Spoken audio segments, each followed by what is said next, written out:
I still set 2 coffee cups on the table every morning. I pour the coffee. Steam rises from both. Then I sit. I drink from mine. The other cup sits cold. A habit. A ghost. 3 years after he left, I can't stop. Some mornings I catch myself listening for his steps in the hallway, not because I miss him. That's the part that makes me feel sick saying it out loud. I don't miss him. I miss how certain I felt before I let him in. Before Robert, my life had a rhythm I didn't have to explain to anybody. I woke when I woke. I ate when I was hungry. If the sink had dishes, they waited. If the laundry piled up, it piled up. Nothing punished me for being human. I knew my house, the one loose tile by the back door, the cabinet that stuck unless you lifted it a little, the chair by the window that caught the afternoon sun. I had my shows. I had my books. I had my long, quiet mornings. People hear that and they think it sounds sad, but it wasn't sad. It was simple. It was mine. On Thursdays, I met Eleanor and Margaret at the diner on Main Street. Same booth, same waitress, same jokes. Eleanor always complained about the iced tea being too weak. Margaret always wanted more lemons. We talked about our kids. We talked about our bodies falling apart in slow, annoying ways. We laughed about it because what else do you do? Sometimes we didn't talk about anything important, just what we cooked, who got a new haircut, who saw a neighbor walking their dog in pajamas. Those were good days, plain days. I didn't know I was storing them up. Robert showed up on a Tuesday night at the community center. Bingo. He sat in the empty chair next to mine and acted like he belonged there. He had a warm voice. He smiled when I won a silly little prize. He remembered my name the next time he saw me. That mattered more than it should have. I was 63, widowed, 10 years. I'd gotten used to people looking through me instead of at me. At a certain age, you can stand in a room and feel invisible. So when someone looks at you like you're still a woman, it does something to you. It wakes something up. Not romance, exactly. More like relief. He asked me for coffee. I said yes, like it was nothing, like I was choosing a muffin. I didn't think it would change anything. At first, it felt light. Phone calls in the evening, a dinner out once in a while. He held doors open. He asked about my day. He said I had a calm way about me. He said it like it was rare. My daughter came by one weekend and saw the flowers on the counter. She smiled in that careful way adult children smile at their parents like they're checking for cracks. She said, "It's nice to see you with someone." I nodded. I wanted it to be true. I wanted it to mean I was safe from being alone. He started coming over more. At first, it was just for coffee, then for dinner.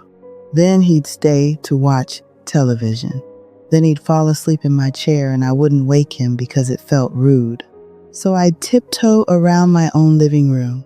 He left his glasses on my table one night.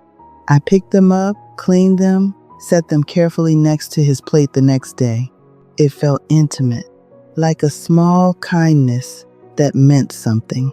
Then came his jacket over the back of my kitchen chair. Then his shoes near the door. Then his toothbrush in my bathroom cup. It wasn't one big moment where I said yes to a new life. it was 100 little moments where I didn't say no. He had opinions about everything, not mean ones at first, just constant ones. He didn't like the way I folded towels. He didn't like the way I loaded the dishwasher. He didn't like the radio on in the morning because it made his head hurt. He didn't like my friends because they were a lot. He didn't like me going out at night because it was dangerous. Each time he said it like he was protecting me. And each time I bent a little. I moved my things to make room for his. I put my reading lamp somewhere else because his chair needed that corner. I started buying the bread he liked because he complained about mine being too dry. I stopped making fish because he said the smell lingered. I stopped humming while I cooked because he asked what I was doing. Small things. So small you'd laugh if someone tried to explain them to you. But the days are made of small things. After a while, I noticed I was waiting for his reactions before I did anything. Before I chose a movie. Before I called a friend. Before I bought something at the store. I'd hear his voice in my head, even when he wasn't there. He started calling me his girlfriend. I didn't correct him. I told myself it didn't matter, but it did something to me. It made me feel younger in a way that wasn't flattering. It made everything feel temporary, like I was supposed to be grateful for whatever attention I got and not ask for anything solid. One time, I said the word partner, not dramatic, just in a sentence. Something like, my partner will be here later. He looked at me like I'd insulted him. Don't call me that, he said. It makes me sound old. I didn't know what to say. We were old. That was the truth. But I swallowed it because I didn't want to ruin the evening. That became my specialty, not ruining the evening. If he was quiet, I tried to figure out what I'd done. If he was sharp, I softened. If he complained about his ex-wife, I listened until my ears felt hot. If he complained about his kids, I listened until my shoulders tightened. He had a way of talking that made every story end with him as the injured one. Everyone misunderstood him. Everyone used him. Everyone disappointed him. At first, I felt sorry for him. Then I felt responsible for him. And then, without noticing, I became tired of him. But I didn't leave, because leaving meant being alone again. And I told myself I was too old to start over twice. He began staying more nights, then most nights. Then it was strange when he wasn't there. He didn't exactly move in, not with boxes and an announcement. It was more like his presence spread until it filled the rooms. He'd bring little bags from his car, and I stopped asking when he was taking them back. His mail started coming to my address. He said it was just easier. I remember holding one of his envelopes and feeling something cold in my stomach. Not fear, something like a quiet understanding that a line had been crossed. And I still didn't say anything. When my friends called, I stopped answering sometimes.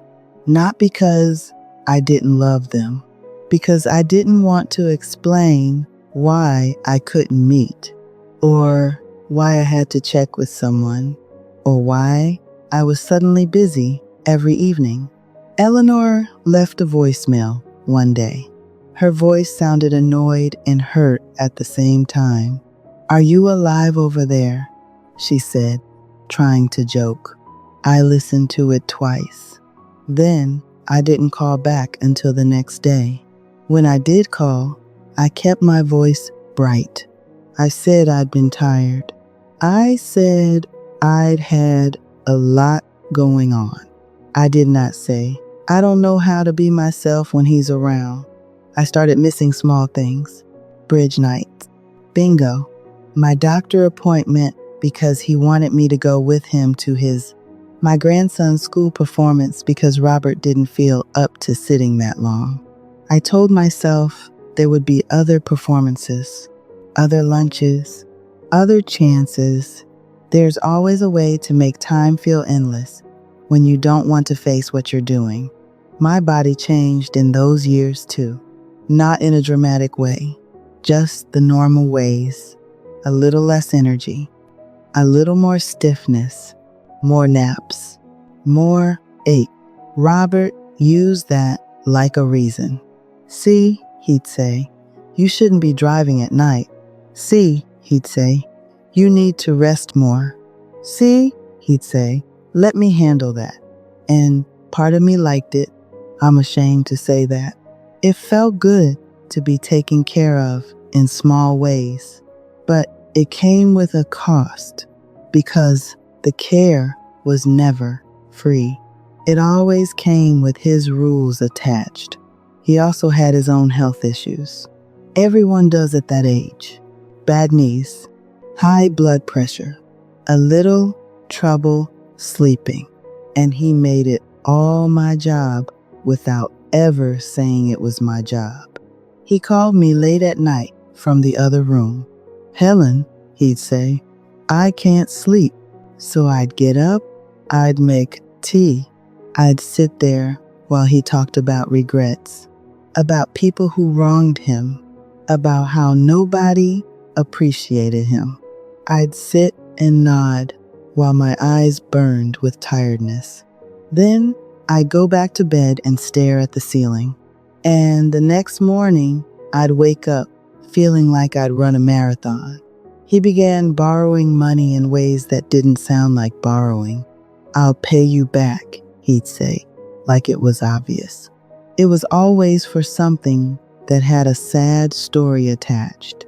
A late bill, a grandson who needed help, a mistake he made years ago that was catching up. I wrote checks and told myself it was temporary. I told myself I could afford it. I told myself it wasn't the point. But I noticed how easily he reached for my wallet and how strangely he avoided talking about anything serious. If I asked where things were going, he'd smile like I was being dramatic. Why do you have to make everything so heavy? He'd say. We're happy. And I'd sit there with that word in my mouth. Happy. Like a lie I was supposed to repeat until it felt true. The moment I understood wasn't big. That's what scares me. It was small enough to miss. It was a Tuesday afternoon. Rain tapping on the kitchen window. He was standing there with the mail, holding a bill, sighing like he was carrying the whole world on his back. He looked at me and said, You never listen, Helen. And something in me went still, because I knew it wasn't true. I had listened so much that I barely heard myself anymore. I had listened until my friendships went quiet. I had listened until my routines disappeared. I had listened until the house stopped feeling like mine. I didn't yell. I didn't cry. I just looked at him and saw very plainly that he would always say that to me or to the next woman. It didn't matter how much I gave. There would always be another complaint, another sigh, another accusation that I wasn't enough. That night, I made dinner, and he ate like nothing happened. He watched television. He fell asleep in his chair, and I sat in the kitchen alone, staring at the sink.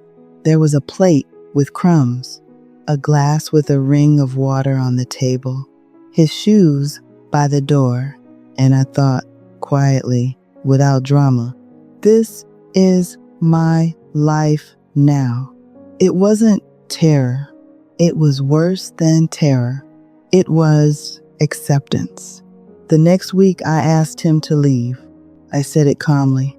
I surprised myself with how calm I sounded. He stared at me like I'd spoken another language. Then he got angry for about 10 minutes. Not loud, just sharp. He said I was ungrateful. He said I was confused. He said I'd regret it. Then he went quiet. He packed his things without looking at me much. When the door closed, I stood in the hallway for a long time. I didn't feel free. I didn't feel proud. I felt tired, and I felt embarrassed. Not because anyone knew, because I knew. After he left, the house was too quiet at first. I slept badly. I kept expecting his voice from the other room. I kept reaching for the second coffee cup. Then I started noticing what else was gone. I called Eleanor. Her daughter answered. Eleanor had moved to be near her son. I called Margaret's number. A stranger answered. Margaret had died 2 winters back. I hadn't known. I sat at my kitchen table with the phone in my hand and felt something crack inside me. Not heartbreak for Robert. Heartbreak for time, for how easily it went, for how ordinary the losing was. I went to the diner alone one Thursday. I sat in our booth. The waitress didn't recognize me at first. That stung more than it should have. I ordered tea. It tasted like nothing. I watched other tables laugh and talk, and I realized I had become a person who could vanish. That's what I live with now. Not just the fact that I let him into my home, the fact that I let myself disappear so quietly that nobody even had a chance to notice. Some days, I catch myself doing little things the way he liked them, cutting sandwiches the way he wanted, keeping the radio off in the morning, choosing the safe route when I drive. Then I remember he isn't here, and I feel angry in a dull, tired way. Not fireworks, just heaviness. I see women around my age at the grocery store, standing in the floral section, smiling at their phones, looking a little younger for a second because someone is paying attention to them. I know that look. I wore that look. I don't speak to them.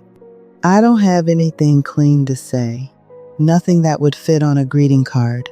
I just feel my throat tighten, and I turn my cart toward the bread aisle and keep going. I still water my ferns. I still sit on the porch. The birds still come. The wind chime still sounds in the morning. But it doesn't sound the same to me. When the phone rings, I hesitate before I answer. When there's a knock at the door, I check who it is. If I go out to eat, I sit where I can see the room. It isn't fear exactly. It's a kind of watchfulness I didn't have before, a quiet guarding. At night, when the lights are off, I replay small moments. Not the big ones, the tiny ones. The time I lied to Eleanor and said I was sick. The time I didn't go to my grandson's performance. The time I let Robert move my things and acted like it was nothing. The time I laughed at a joke I didn't find funny because it was easier than starting a conversation I didn't know how to finish. Those are the moments that stay because they look like nothing, and that's how it happens. I still set 2 cups out sometimes, not because I want him back, because I'm still teaching my hands what my life is now. The second cup still gets cold.